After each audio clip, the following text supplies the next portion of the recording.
Bom, obrigada pelas duas conferências. O que eu gostaria de fazer agora, eu quero ressaltar dois pontos que me ocorreram e que eu acho que estabelecem ainda mais explicitamente o nexo entre essas duas falas, e depois, então, abrir para comentários da plateia. Então, enquanto vocês organizam suas perguntas, seus comentários, eu queria chamar a atenção, Moacir, para o fato de que essa maneira como a Nan Goldin vem, desde os anos 70 e 80, registrando vidas de um grupo, é uma coisa que hoje todos fazem largamente, né?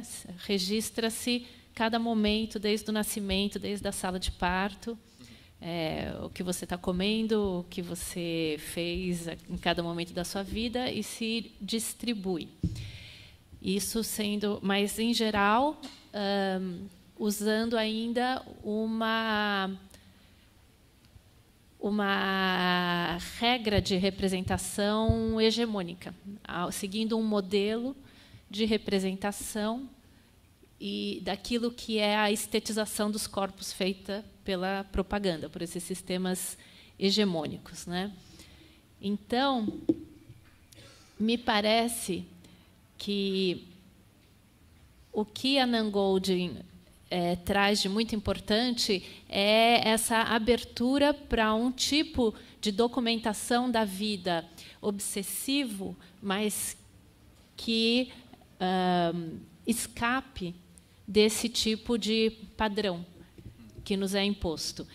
Porque o que está acontecendo é que essa ideia que o Celso Favaretto levantou de fazer a vida como obra de arte, viver uma bela vida e deixar a lembrança de uma bela existência, está sendo feita em rede, através desses registros fotográficos do cotidiano, mas sem qualquer novidade de forma para além do que os sistemas hegemônicos nos oferecem, como regra, né?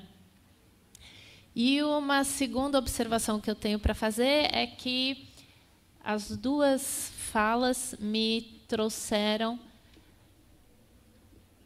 me remeteram a um texto que eu li recentemente, do Boris Groys, no livro Art Power, em que ele fala sobre o trabalho de arte e a documentação de arte. E ele sugere a ideia de que, na arte contemporânea, o trabalho de arte está sendo substituído pela documentação do que é arte. O que se vê numa exposição não é mais arte, mas é documentação de um instante em que a arte ocorreu. Então, no caso da obra da Nan Goldin, isso poderia ser entendido como documentos da verdadeira arte, que seriam os momentos de vida. Então, aí sim, mais um entendimento da vida como obra de arte que a arte contemporânea propõe. E aí o que eu quero primeiro levantar aqui como discussão para a gente é se podemos recuperar essa categoria do interessante que o Celso apresentou em relação à obra da Nan Goldin, mas aqui não o interessante como o esvaziado, mas o interessante como essa possibilidade de pensamento. E o interessante, já que é uma obra que realmente não se entende dentro da categoria do belo, dentro da categoria do sublime, e nem mesmo da categoria do novo, já que é uma atividade que se faz recorrentemente hoje, se o interesse aqui não seria justamente essa angústia colocada tão cruamente nas fotografias, essa vida documentada como momentos de dúvida, de angústia, também de amor e de prazer, mas, acima de tudo, como algo que não se não é maquiado.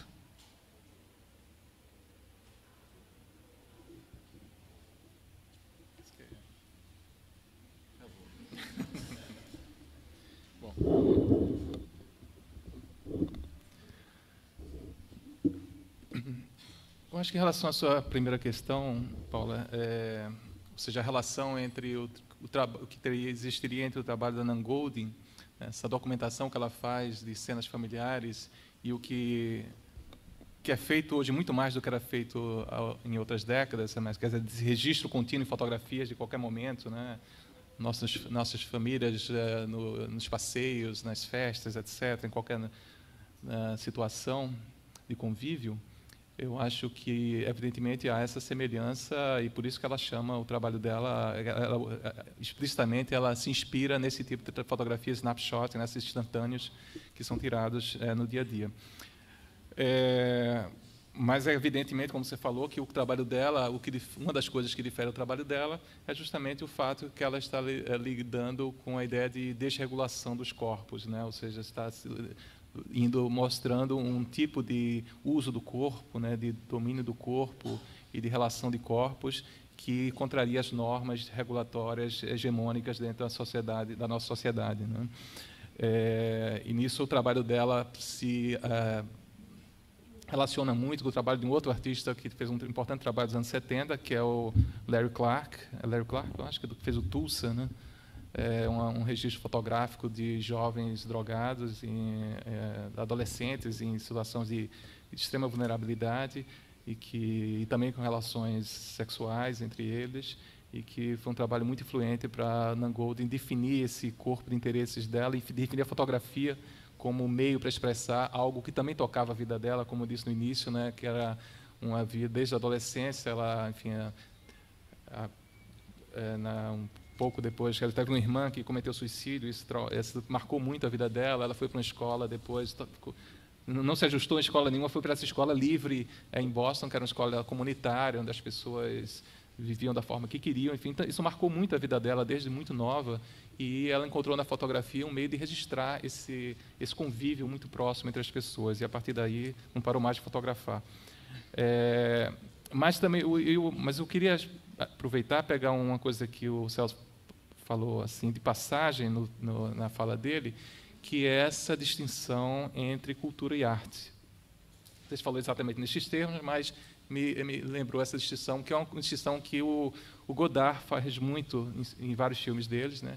Que ele coloca o âmbito da cultura com o âmbito da regra, o âmbito da norma, e o âmbito da arte justamente como o âmbito da exceção, o âmbito do desvio.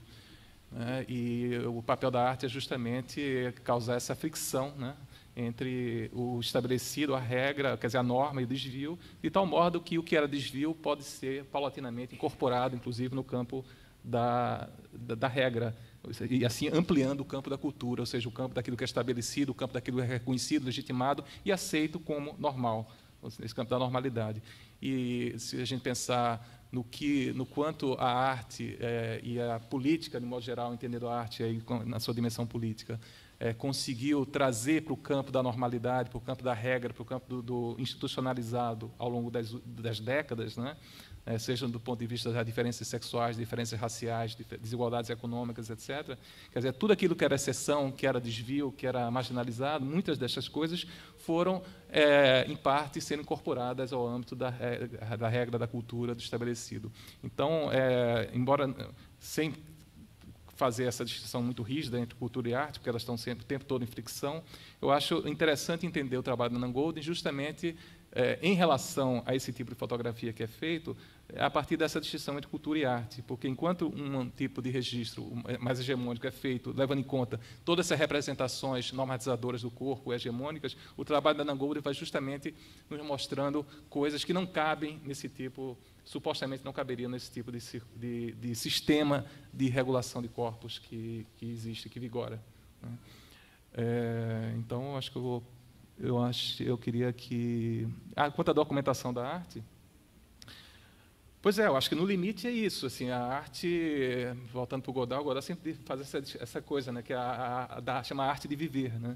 E talvez o trabalho da Nangold seja justamente uma tentativa sempre falhada, sempre insuficiente de registrar aquilo que ela realmente considera que é arte, que é o convívio entre as pessoas, é a relação entre as pessoas que está ali. A fotografia é um meio de tentar, como ela diz, tenta capturar de alguma maneira, não deixar aquilo morrer naquele momento, uma forma de fazer com que ela e os outros se lembrem que aquilo um dia existiu. Agora, se a fotografia deixa de ser arte por conta disso, eu tenho minhas dúvidas. Eu acho que, na medida em que a fotografia consegue evocar e provocar em outros, né, sensações semelhantes ou evocar nos outros aspectos das próprias vidas que se relacionem com aquele trabalho, com aquele registro, né, e, a partir daí, como o Racia diz, né, conseguir fazer um novo arranjo das coisas do mundo, eu acho que isso é arte e não simplesmente documentação, se é que existe essa diferença entre as duas coisas. Agora, quanto interessante, eu achei muito interessante a ideia do interessante, queria que o Celso falasse um pouco mais. Olha, claro, estamos polemizando aqui com o desinteresse kantiano, né, que sempre esteve presente quando se fala em arte. Quando as pessoas querem falar qual o valor da arte, para que serve a arte, porque essa é uma pergunta. Eu dou uma importância enorme ao fato de que as perguntas são sempre as mesmas. Quer dizer, a arte contemporânea, ou que se chama contemporânea, ou a arte de muitas décadas, é uma arte de desvio completo de toda aquela perspectiva de que a arte estava aí e, formalmente, ela contribuía para mudar alguma coisa, mudar a percepção, mudar a sensibilidade, aumentar a sensibilidade das pessoas, etc. Quando as pessoas, digamos, isso aí está ligado à ideia também de que isso proviria do desinteresse da arte. O fato dela ser desinteressada, sem conceito, diz o Kant, né, é o fato de que isso produziria o poder dela. Acontece que há muito tempo que não é assim. Quer dizer, a arte é interessada, para começar, interessada desde sempre.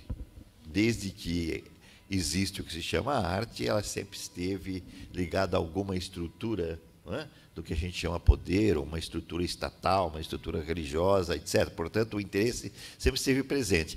Essa ideia de desinteresse, que é uma tentativa de colocar a arte num plano puramente de espiritualização, né, desvia o trabalho de arte daquilo que é mais próprio, que é fazer pensar aqui no sentido de problematizar aquilo que é próprio da arte, que é a inscrição da experiência estética das mais diferentes maneiras. Por exemplo, essa que você explorou hoje da Golding, não é? E que a arte sempre fez. No início ela fez desestruturando a forma, digamos, né?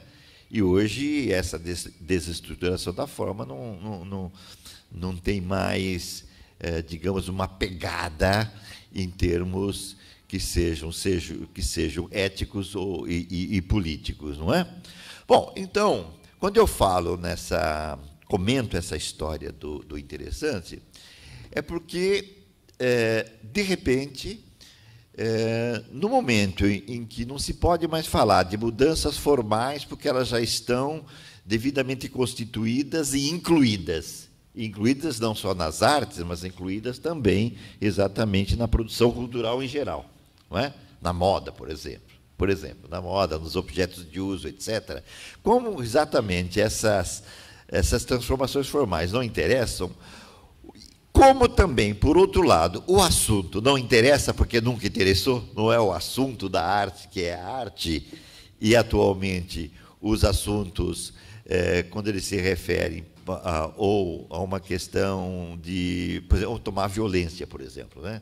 Tal como existe nos registros fotográficos de muitos fotógrafos extremamente importantes hoje. Só para citar o nosso Sebastião Salgado, por exemplo, né? Quando ele fotografa, seja a guerra da Bósnia, seja a miséria aqui de um brasileira ou da África, etc. Nós sabemos também que isso é problemático, quer dizer, este registro, quer dizer, ou seja, esta tematização né? Que antigamente era sob o ponto de vista da beleza, e agora é uma tematização que pretende ser ético-política, né? Essa tematização também é frágil, porque ela imediatamente ela se inclui no domínio exatamente das comunicações. Isto é, naquela indistinção, né? Naquela indeterminação e na insignificância de toda a informação em si. Bom, portanto, esta discussão sobre o interessante vem diretamente de um questionamento da recepção estética, exatamente, da questão do espectador. Quer dizer, se o século XX deu uma importância enorme e foi fundamental à questão da participação, é porque exatamente a recepção é que foi balançada até o fim, não é? Pelas intervenções dos artistas, pelo trabalho dos artistas. Não é?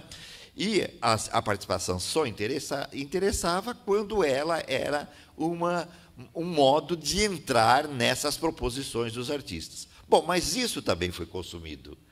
As proposições hoje são feitas, por isso que eu falo em evento, né? O caráter eventual das atividades artísticas, porque as pessoas já vão participar, de modo geral, as pessoas que eu falo, quer dizer, os não especializados, aqueles que não estão associados diretamente a uma reflexão, como nós estamos fazendo aqui. Quer dizer, a um público que para quem arte é cultura, no sentido genérico da palavra, e cultura é um outro nome de uma vivência ao modo do consumo hoje, tá certo? Então, quando elas frequentam esses lugares e nem o assunto é contundente porque ele já está devidamente codificado, inclusive perceptivamente, inclusive na recepção interna, seja as imagens dos corpos, seja a discussão de problemas. Quando, digamos, as formas que são esquisitas, que não remetem a qualquer representação, também elas não têm digamos, eles não nos afetam diretamente, porque também essas formas desestruturadas foram devidamente já enclausuradas, não é? O que sobra? O que sobra é a impossibilidade de dizer qualquer coisa. E essa impossibilidade de dizer é a impossibilidade de ser afetado. Então, interessante, aí a categoria que surge, não apenas para, digamos, desviar-se do problema para dizer que não tem o que dizer, mas para dizer que realmente há alguma coisa aí que pode ser dito, ou que teria que ser dito, mas que, no fundo, não pode ser dito, de qualquer maneira. Ou seja, problematização. Quer dizer, é esta excitação que é do pensamento, né, que é exatamente a questão do interessante. E isto vem exatamente lá do século XVIII, do Kierkegaard, como quer pensar essa relação entre o ético e o estético, que o estético só interessava exatamente enquanto ele era ético. Quer dizer, é por aí que essa discussão eu acho interessante.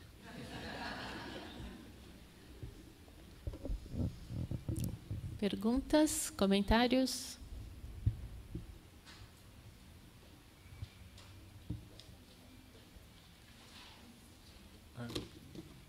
Muito bem. Então, há uma pergunta.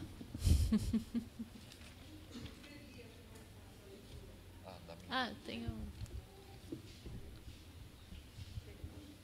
Bom, sou Miriam Celeste. Primeiro, parabenizo pelas falas, que nos movem a todos. Mas até escrevi para ficar mais clara a minha pergunta. Entre ficções e fricções, ouvimos falar ontem e hoje, não apenas da arte, de artistas, de obras, de exposições e suas curadorias, do calor ambiental, de processos de criação, mas também um foco que me parece hoje muito presente, o público e como ele é afetado pela arte. É um campo razoavelmente novo de pesquisa, há muito a pesquisar e estudar. Nesse sentido, Celso nos chama para trabalhar no interstício do vazio, com espaços para frustração e irritação, como fenda para a crítica. Moacir coloca o espaço da subjetivação e emancipação do espectador. Por outro lado, a mediação nas instituições tem ganho valor e se transformado em verbas, números de visitantes cada vez maior, e marketing.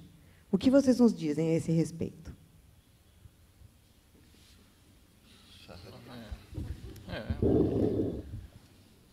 Pois eu acho que, retomando uma questão que o Celso estava falando, que ele falou no texto dele, falou da criticidade da arte, né, que vem da frustração, né?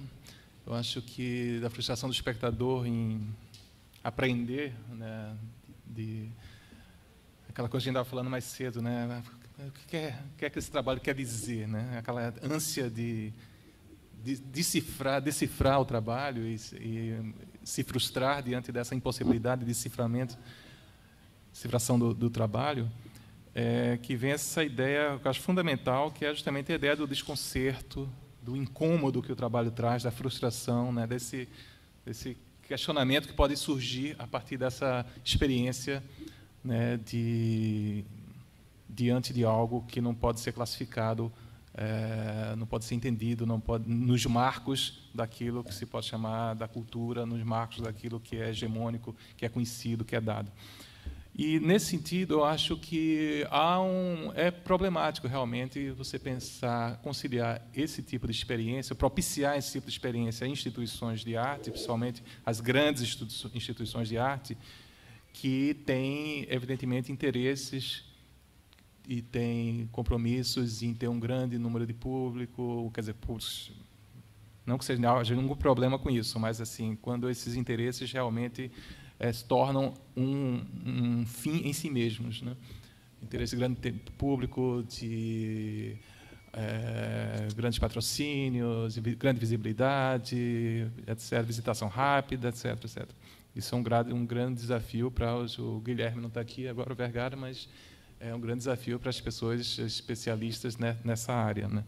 O que eu posso falar, assim, de uma experiência razoavelmente recente que eu tive na Bienal de São Paulo, é de uma grande frustração como curador, enfim, como pessoa que propõe um determinado conjunto de experiências ao público, né? Apesar do trabalho sensacional da equipe que trabalha na Bienal de São Paulo, né, tentar dar um corpo de experiências àquelas situações que estão ali apresentadas de modo fragmentado, mas é que a frustração é que a Bienal de São Paulo, para tomar o exemplo dessa grande instituição, talvez a maior no Brasil em termos de arte contemporânea, é o momento em que, no Brasil, as artes visuais ganham maior visibilidade, né? No país, onde todo mundo, nesse momento agora, abre jornais, sempre tem matérias, né, na televisão, o tempo todo estão falando de Bienal, de arte contemporânea, enfim, há um fluxo enorme de pessoas indo lá no Parque Ibirapuera, né? Bienal, que são 500, 600 mil pessoas que a cada edição vão ver a exposição.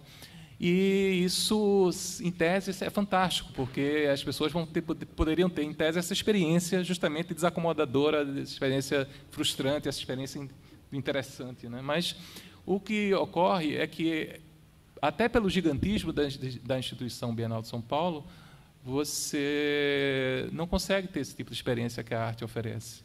A experiência é sempre fragmentada, é sempre apressada, é tumultuada. Então, há esse paradoxo de ser um momento que você oferece experiências muito sofisticadas de desacômodo,